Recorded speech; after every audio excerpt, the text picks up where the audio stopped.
아합이란 인물이 있습니다. 기원전 850년경에 북쪽 이스라엘에서 다스렸던 왕입니다. 이분이 왕으로 재임하던 시절에 북이스라엘이 좀 풍요로웠어요. 주변 국가들과 외교 관계가 좋았고요. 거기에다가 무역을 하곤 해서 여러 가지로 좋았습니다. 그래서 오랜만에 경제적으로 풍성했고요. 그 다음에 정치적으로도 안정적인 그런 상황이었습니다. 이것을 등에 힘입어서 사마리아라는 이제 넓은 지역이 있거든요. 이스라엘 북쪽에 가면 사마리아라는 넓은 지역에 있는 한 산을 구입해가지고 거기에다가 성을 건축했습니다. 아버지 때부터 시작했는데 이제 아합 왕 때 그것을 완성해요. 그리고 그 성을 사마리아 성이다라고 그렇게 이름 짓고 수도로 삼습니다. 근데 아주 규모가 아주 크고 웅장합니다. 그래서 북쪽 이스라엘 사람들이 자부심을 느낄 정도였습니다. 남쪽에는 예루살렘 성이 있으면 북쪽에는 사마리아 성이 있다라고 큰 소리 칠 정도의 그런 규모였습니다. 아합 왕은 나름대로 왕직을 잘 수행했던 사람입니다. 그 사람에게 약간의 사건이 벌어졌어요. 사건이 벌어졌어요. 사마리아 성에서 좀 북쪽으로 올라가면 야트막한 산맥이 있습니다. 우리들이 잘 아는 갈멜산도 있는 산맥이라고 하기는 좀 그런데 하여간 야트막한 산맥이 있는데 그 산맥을 올라가면 갑자기 넓은 평야가 쫙 보입니다. 그걸 이즈르엘 평야라고 그래요. 이스라엘이 대체로 사막으로 구성되어 있는데 거기에 가면 어떻게 된 게 막 목초지도 있고요, 논도 있고요, 아주 푸르스름해요. 한국과 미국 같은 그런 모습이 보여집니다. 그래서 그 산맥 위에 올라가면 쫙 멋있게 광경이 펼쳐지는데요. 그 산맥 어떤 한 중간쯤 부분에 왕궁을 하나 세운 듯 그렇게 여겨집니다. 그래서 그 왕궁에서 바라보면 여름에 아마 거기서 기거했던 것으로 그렇게 생각됩니다. 그래서 그 왕궁에서 바라보면 평야가 쫙 보여서 참 보기에 좋고요. 그리고 농사가 잘 되는지 안 되는지도 이렇게 알아볼 수 있어서 참 좋을 것 같습니다.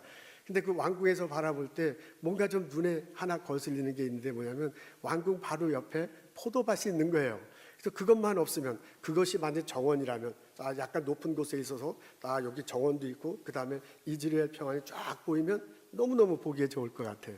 그래서 요 포도밭을 정원으로 바꿔야겠다라는 생각을 갖게 되었는가 봅니다. 주인이 누군가 알아보니까 나봇이라는 사람이에요.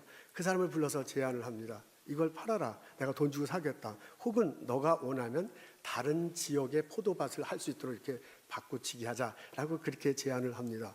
아주 괜찮은 딜입니다. 왕이 늑달같이 달려와서 이거 내 거다 하고 그럴 수도 있잖아요. 그렇게 하지 않고 이것을 거래를 하자고 그러니까 괜찮은 조건입니다.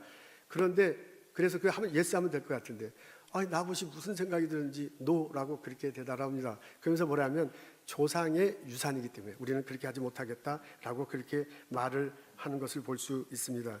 당시 이스라엘 땅은 집안 사람들만 파고 살 수 있었습니다. 그것도 팔고 난 다음에 50년이 지나면 다시 이렇게 되돌려 받아야 했습니다.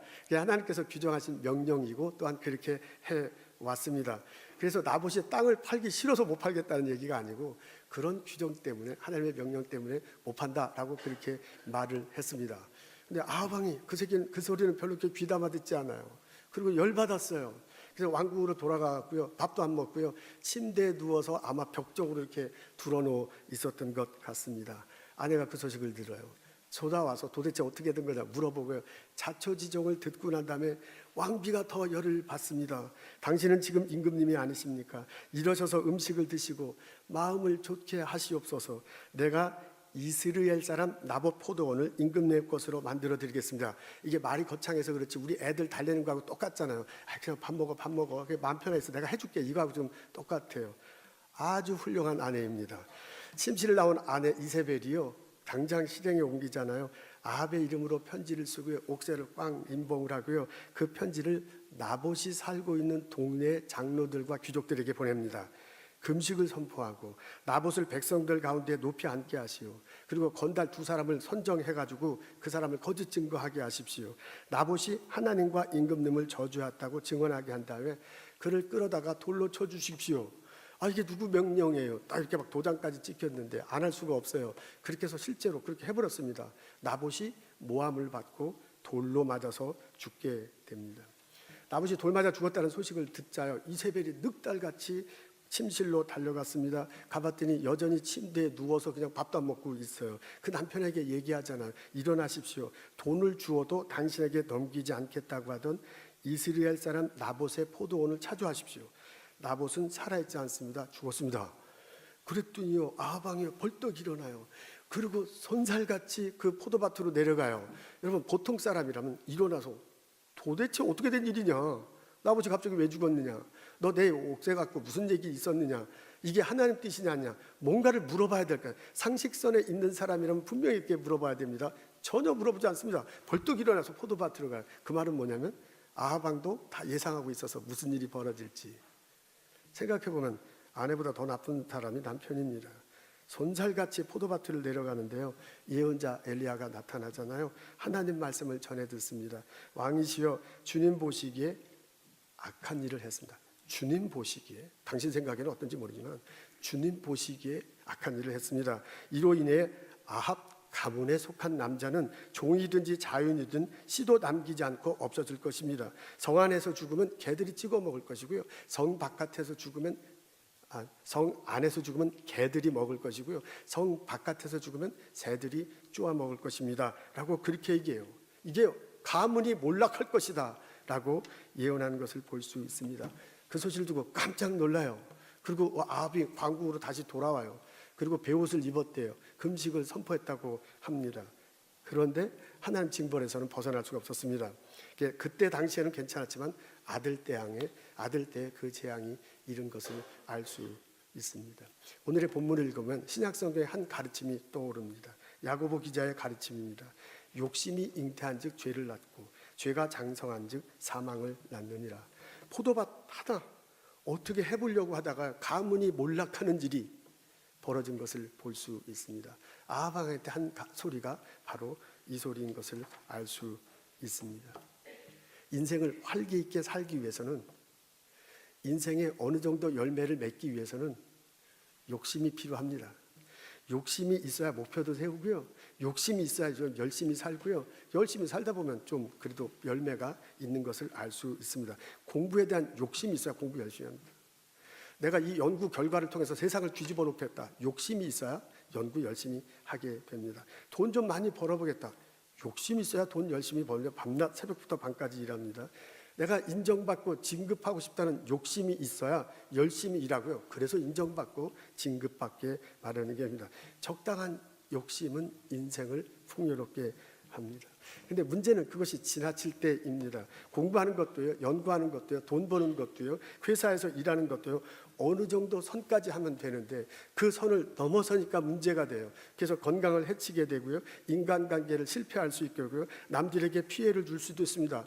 생다병을 속이고요, 경쟁자를 제거해야 돼. 그래야 내가 앞서서 나가거든요.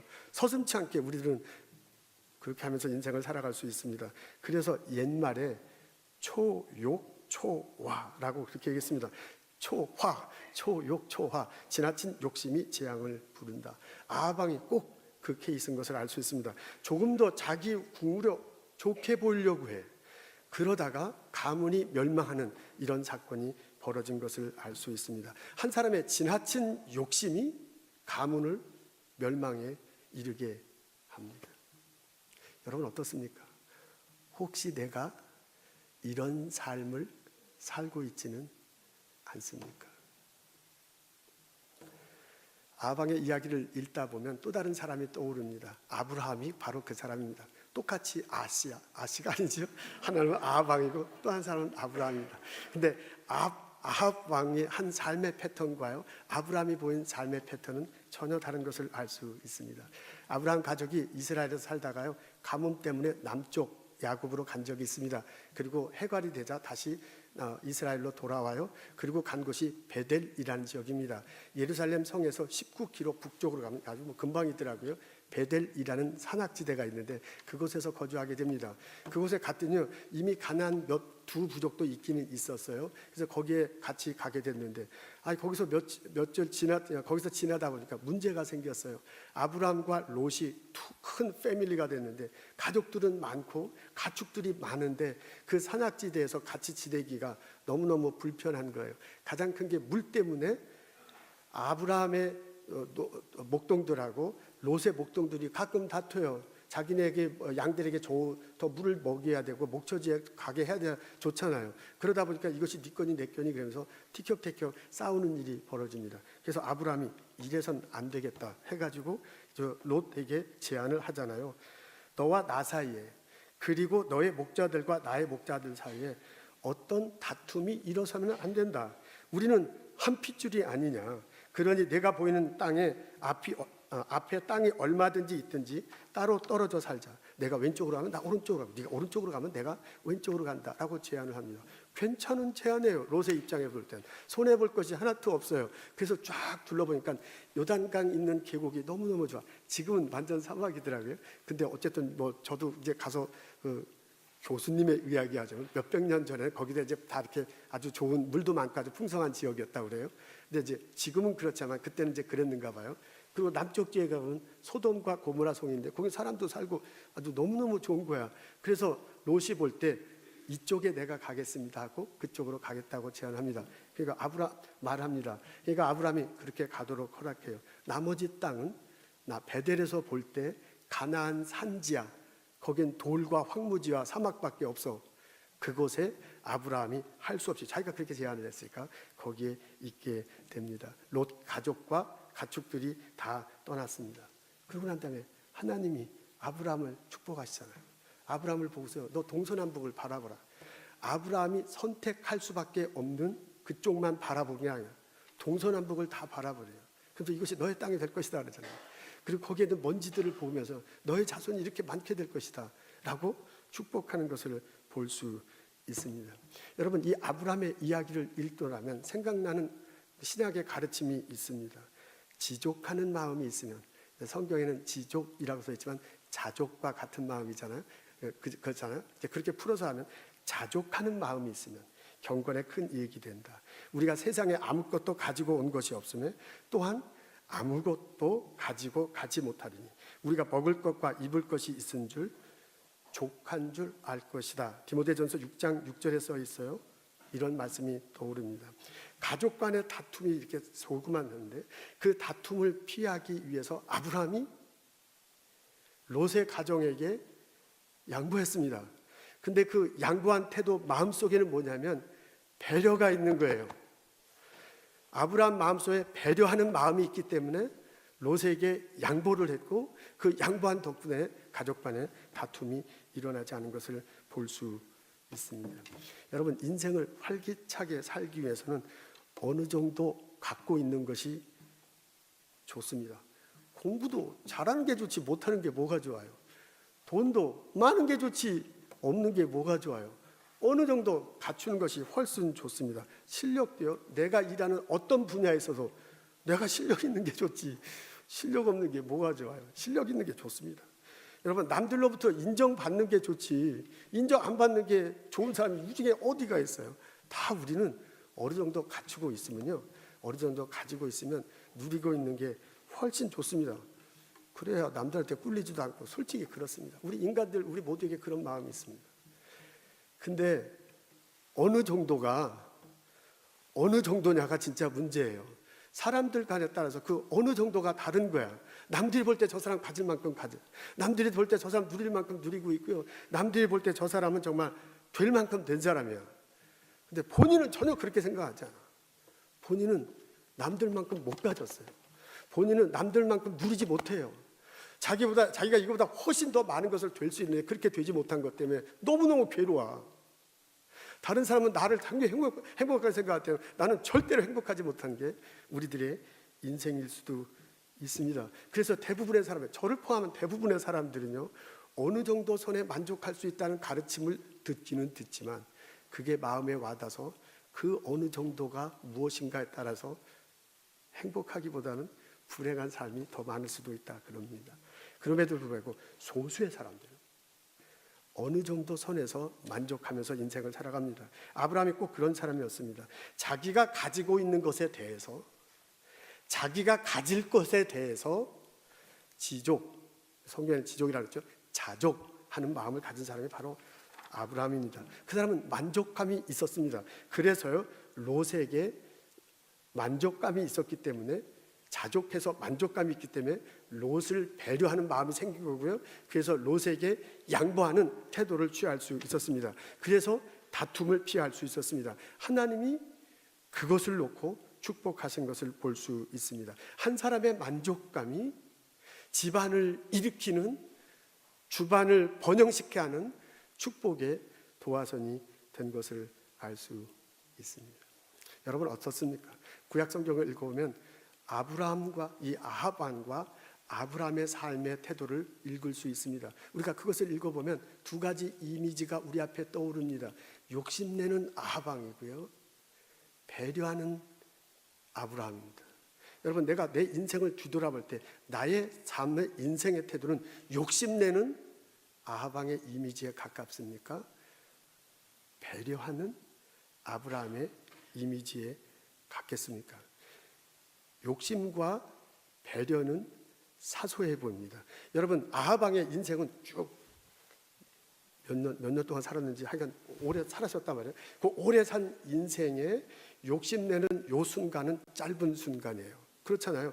침대에 들어놓고 밥도 안 먹고 침대에 들어서 벽 보고 있을 때 아내가 와서 애 달래듯이 그러지 마라 할 그때, 저 사람 되게 욕심이 많아, 그렇게 볼 수 있어요. 그건 짧은 순간이야.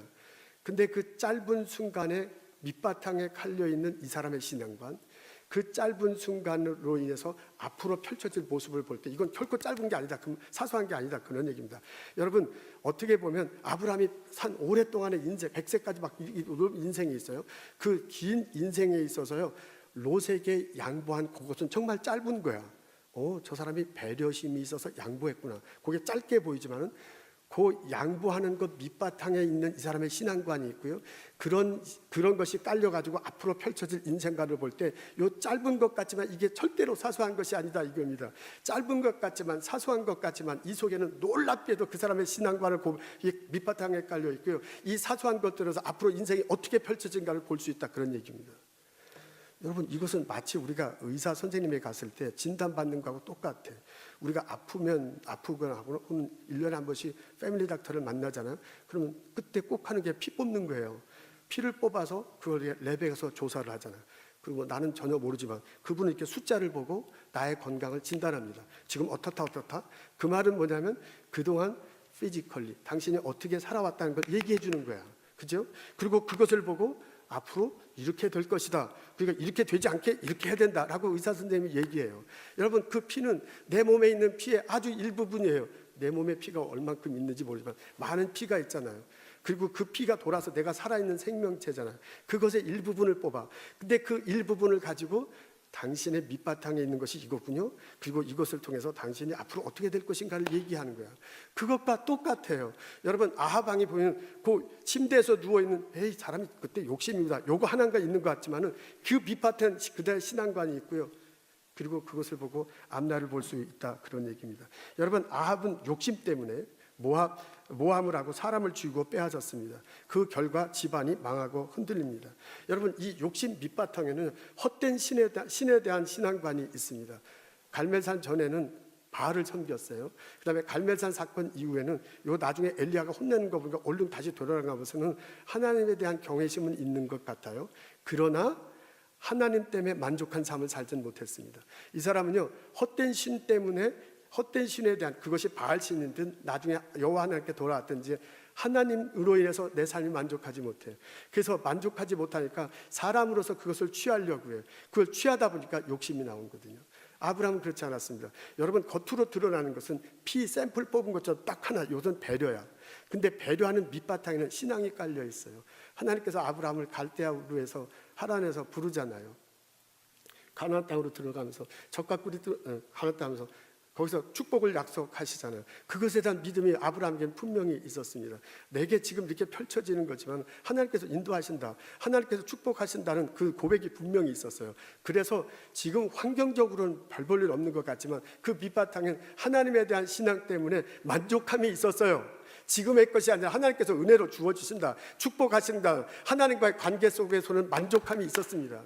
그래서 그 만족감 때문에 그것이 불어나서 다른 사람 인간관계를 맺을 때 배려할 수 있었고, 그 배려하는 것 때문에 양보할 수 있었던 것입니다. 여러분, 양보다 하는 요 조그만 것들을 통해서요 많은 사건들이 벌어지고, 나중에 롯이 저쪽으로 가잖아요. 죽을 뻔하는데 그 천사들 보낼 때 와서 살려주잖아요. 그리고 그 아브라함을 통해서 자녀들이 생각나고 생각나고, 그리고 이스라엘이 펼쳐지는 것을 알 수 있습니다. 욕심 부리는 아합과 그다음에 배려하는 아브라함이야. 욕심과 배려는 이 사람들 인생의 긴 인생의 스펙트럼 안에서 잠시 나타나는 거지만, 그 하나로 이 사람들의 신앙과 이 사람의 앞날과 이 사람으로 펼쳐질 가문이 멸망할 것인지 번성할 것인지를 볼 수 있다, 그 말입니다. 여러분, 이것은요 이 성경 말씀을 듣는, 이 성경 말씀을 전하고 듣는 나와 우리들에게 엄청난 도전을 줍니다. 그렇다면 나는 나의 삶은 아방의 이미지에 가깝습니까? 아니면 아브라함의 이미지에 가깝습니까? 목사님, 내가 100살을 사는데 이 오랜 세월 살고 지금 이민 1세대로 보스턴에 여기 짧게 와 있는데, 요 짧은 순간에 내가 욕심 부리고 짧은 순간에 남을 배려한 것이 뭐가 그렇게 대단합니까? 라고 생각할 수 있습니다. 근데 여러분, 신앙의 눈으로 본다면 짧은 시간에 내가 지금 말하고 행동하는 것이 욕심으로 나타나는가, 이 짧은 순간에 내가 남들과의 관계에서 하는 것이 배려로 나타나는가, 이 밑바탕에 내가 정말 어떤 신앙을 갖고 있는지, 내가 앞으로 사람들과 어떤 관계를 맺고 어떤 인생을 펼쳐지고 나의 가문에 어떤 일이 벌어질지를 예측할 수도 있다, 그 말입니다. 여러분 어떻습니까? 나는 욕심내는 아방의 모습입니까? 나는 배려하는 아브라함의 모습입니까? 여러분, 우리 스스로 질문하고 답해 볼 수 있습니다. 랩 검사를 보고 수치를 보고 의사가 요거다 이렇게 의사 선생님이 판단하는 것처럼 이런 질문을 나 신앙관에게 물어보면 어떻습니까? 세 가지가 생각납니다. 첫째, 내 마음속에 예수님 때문에 만족하는가? 예수님이 십자가 다시고 부활하셨어요. 나에게 구원의 길을 열으셨어요. 그것이 은혜다. 에베소서에 은혜다라고 그렇게 알려주잖아요. 그분 때문에 나가 구원을 얻다. 그분을 위해서 나 천국의 소망을 간다. 예수 그리스도 때문에 내가 만족하는가? 라고 내 스스로 몰아봐야 될 것입니다. 예수님과의 관계, 예수 그리스도의 보혈 때문에 내가 만족한다면 나는 나의 인생을 만족하며 살 수 있습니다. 그러나 내가 예수를 고백한다고 교회 와서 예배 드리면서도 만족하지 못한다면 그 부족함을 사람들과에서 채워야 될 것입니다. 그 부족함을 채우기 위해서 욕심을 낼 수밖에 없습니다. 그 욕심을 발전하다 보면 또 다른 일이 벌어질 수도 있습니다. 어떠한 형편에든지 내가 자족하기를 배웠느니 내가 비천에 처할 줄도 알고 풍부에 처할 줄도 알아. 모든 일에 배부르며 배고픔과 풍부와 궁핍에도 일체의 비교를 배웠노라. 빌립보서 4장 12절의 말씀이에요. 바울이요, 예수님 만나고 난 다음에 예수님 한 분만으로 나는 만족한다. 내가 배불러도 배고파도 난 상관없다 라고 그렇게 말하고 있습니다. 십자가 다시고 부활하신 그분으로 내가 구원받았다. 그분 한 분으로 나는 만족한다. 나는 고백하면서 생활을 하고 계십니까? 두 번째, 내가 하는 일 예수님 보시기에 선한 일인가? 라고 내 자신에게 물어볼 수 있습니다. 내가 사람과의 관계를 갖고요, 내가 하는 일을 통해서 누군가가 선한 일이 벌어지는가? 아니면 악한 일들이 벌어지는가? 우리는 물어보아야 할 필요가 있습니다. 디도서 2장에 보면 이런 말씀이 나옵니다. 예수님께서 구원, 그 2장 14절인데 그 앞에 보면은 하나님께서 은혜로 우리를 구원해 주신대. 그리고 하나님께서 은혜를 내려주셔서 우리를 양육하신다. 그런 양육이라는 표현이 나와요. 그러면서 내가 은혜로 너희를 양육할 테니까 너희들이 어떤 모습이 되어야 할까라는 것을 말하는데, 그 중에 하나 14절에 이런 표현이 나옵니다. 그가 우리를 대신하여 자신을 주심은 모든 불법에서 우리를 구속하시고 우리를 깨끗하게 하사 선한 일에 열심하는 친백성이 되게 하려 하심이니라 그랬습니다. 예수님은 하나님께서요, 은혜를 내려주셔서 우리를 예수님을 통해서 구원을 열어주시는데요, 길을 열어주시는데요, 그 길을 열어주신 이유가 뭐냐면 구원받은 나를 통해서요 선한 일이 벌어지기를 원하기 때문이래요. 엘리야가 아합 왕에 나타나서 뭐냐면 당신이 그거 한 일은 하나님 보시기에 악한 일입니다. 엘리야가 그렇게 얘기하잖아요. 근데 오늘 디도서를 통해서 하나님께서 뭐라고 하냐면 내가 너희들에게 십자가 다시 부활하신 예수를 통해서 너에게 구원을 열어준 이유는 너희들을 통해서, 나를 포함해서 우리들을 통해서요 선한 일이 이루어지기 위함이래요. 여러분 어떻습니까? 내가 해서 내가 인간관계를 맺잖아요. 내가 일을 하잖아요. 그런 것들을 통해서 선한 일이 내 주변에 빵빵빵 터집니까? 아니면 나도 모르게 악한 일이 생기고 있지는 않습니까? 세 번째, 나로 인해서 내 주변의 사람이 사는가 죽는가 물어볼 수 있습니다. 여러분 아하방 옆에 있잖아요. 사람이 죽어나가 당장 나봇이 죽어요. 그리고 아하방 때문에 다음 세대 아들 딸 다 죽어버려. 아들 뭐 다 죽고요. 집안에 막 멸망을 해버려요. 아브라함 한 사람 때문에 지금 눈앞에는 롯의 가정이 살아나요. 근데 그 아브라함을 통해서 12아들 통하고 나중 이스라엘 백성들에게 그 믿음의 조상으로 해서 우리들까지 막 신앙까지 펼쳐지는 것을 볼 수 있습니다. 아방 주변은 사람들이 죽어납니다. 아브라함 주변은 사람이 살아나갑니다. 여러분 나 때문에 사람이 혹시 죽지는 않습니까? 나 때문에 우리 이렇게 육체적으로 정말 딱 죽는 그런 건 아니지만 좀 더 나 때문에 누군가가 어려워.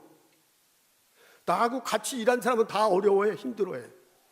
나 때문에 누군가는 괴로워해. 나 때문에 어떤 사람이 죽을 것 같아. 지금 그 사람이 딱 목숨 끊친 그런 일은 절대로 벌어지면 안 되겠죠. 남들 다 모르지만 정신적으로 영적으로 나 때문에 너무너무 힘들어할 수 있어. 혹시 나 때문에 내 주변의 사람이 그렇지 않습니까? 혹은 나 때문에 내 주변의 사람이 행복할 수 있어요.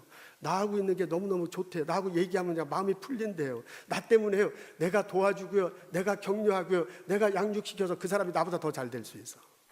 나 때문에요. 누군가는요. 내가 당신 때문에 살았습니다. 내가 당신 때문에 예수를 알고 구원을 알고 고백했습니다. 라고 그렇게 고백하고요. 적어도 그렇게 되지 않더라도 내가 사는 것이 당신 때문에 이렇게까지 살게 됐으면 당신은 나의 멘토입니다. 라는 사람이 내 주변에 있습니까? 여러분 냉철하게 내 주변을 보십시오. 나 주변에 있는 사람이 나 때문에 살아 죽어가고 있는가? 내 주변에 있는 사람이 나 때문에 살아가고 있는가?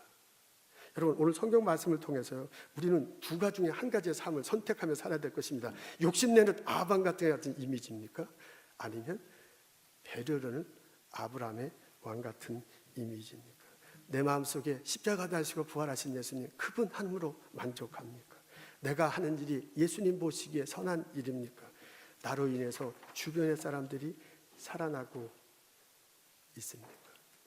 오늘의 말씀을 묵상할 때 하나님의 아브라함을 통해서 우리들에게 해주는 소리를 들을 수 있습니다. 창조주 하나님을 믿는다면, 그분이 인도하시고 그분이 채워주신다는 것을 고백한다면 그분 안에서 만족하십시오. 그분 안에서 자족함을 경험하십시오.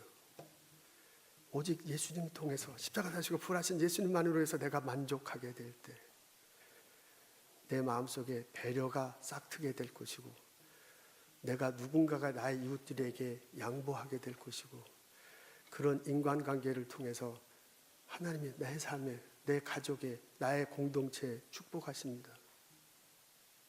나의 그 신앙 고백 때문에, 나의 그 신앙 고백으로 인한 삶의 태도 때문에 내 주변의 사람들이 나와 더불어 인생을 행복하게 살아갈 수 있습니다. 시간이 흘러 몇 해가 지난 후에, 어떤 것은 수십 년이 지난 후에 하나님 예언자를 통해서 하신 말씀이 이루어졌습니다. 아합은 시리아의 전쟁통에 죽었어요. 아합 가문은 그의 아들 때 멸망하게 됩니다. 시리아와 전쟁하는 동안에 장군 중에 예후라는 장군이 있었어요. 이 사람이 갑자기 쿠데타를 일으켜요. 그래가지고 그냥 다시 사마리 성에 와가지고 자손들 다 잡아 죽이고요. 이세벨은 그 성 밖에서 막 떨어져 죽잖아요. 그리고 그 사람들이 나봇의 포도원에 떨어져 죽습니다. 그것을 개들이 와서 뜯어 먹는 장면이 나옵니다. 가족들 모두가 다 몰살당합니다. 아브라함에게는 하나님께서 하신 약속이, 축복이 그대로 금방 안 나타날 것 같아요. 아들 하나 있는데 그거 갖고 또 여러분 다 아시죠? 이거 뭐 어떻게 되나. 나중에 근데 그 아들 하나를 통해서 12아들이 나오고, 그 12아들을 통해서 애굽 갔을 때 수많은 사람들이 생기고요. 이스라엘 백성들이 형성됩니다. 예수 그리스도를 통해 우리들에도 믿음의 조상이다, 우리들 신앙 안에서 우리 아브라함의 자손으로 살아가고 있습니다. 여러분, 욕심 부리는 아합, 배려하는 아브라함, 욕심과 배려는 아주 짤막한 것일 수 있습니다. 단순해 보일 수도 있습니다. 근데 그 밑에 깔려 있는 신앙 고백, 내가 십자가 지고 부활하신 예수님만으로 만족하느냐, 만족하지 못하느냐라는 삶의 태도를 보고 태도 위에 하나님의 은총이 임할 수 있습니다. 예수님께서 우리들에게 하나님을 사랑하는 사람은 내 이웃을 내 몸과 같이 사랑하라고 그렇게 가르쳐 주셨습니다. 우리가 믿음 안에서 아브라함의 후손이라고 고백합니다. 우리 믿음 안에서 아브라함의 삶의 모습을 나의 교훈으로 삼고 이 땅을 살아가는 나와 여러분 되시기를 주님의 이름으로 축원합니다.